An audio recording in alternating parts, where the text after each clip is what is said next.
હવે તો અથાણાના ડબ્બામાં પણ જીવાત નીકળે છે।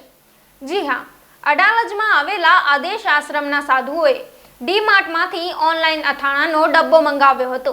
સાધુઓએ અથાણામાં જીવાત નીકળી હોવાના ગંભીર આરોપ લગાવ્યા છે। સાધુઓએ ફરિયાદ કરી કે અથાણાની બરણી ખોલ્યા વિના અંદર જ જીવાત સ્પષ્ટપણે દેખાઈ રહી હતી। આ અચારનો ડબ્બો મધર્સ કંપનીનો હોવાનો સામે આવ્યો છે। આ ઘટના બાદ તેમનો આક્ષેપ કરતો એક વિડીયો પણ બનાવ્યો હતો, જે સોશિયલ મીડિયા પર હાલ વાયરલ થઈ રહ્યો છે। हाल आ मामले आदेश आश्रम साधुओं द्वारा रजूआत पण करवामां आवी छे। 27 तारीख को हमने डी मार्ट में से ये अचार परचेज किया था ऑनलाइन, जो डी मार्ट की एप्लीकेशन है ऑनलाइन, उसपे से हमने अचार परचेज किया था।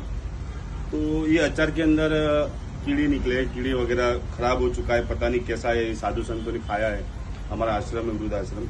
तो आप इसमें देख सकते हो, इसमें कीड़े निकले हुए हैं, आपको दिखा रहे हैं, आप एक बार देखिए। और ये मदर्स कंपनी का अचार है, तो कृपया कोई भी इस अचार को ना खरीदे। देखिए इसमें कीड़े रहे।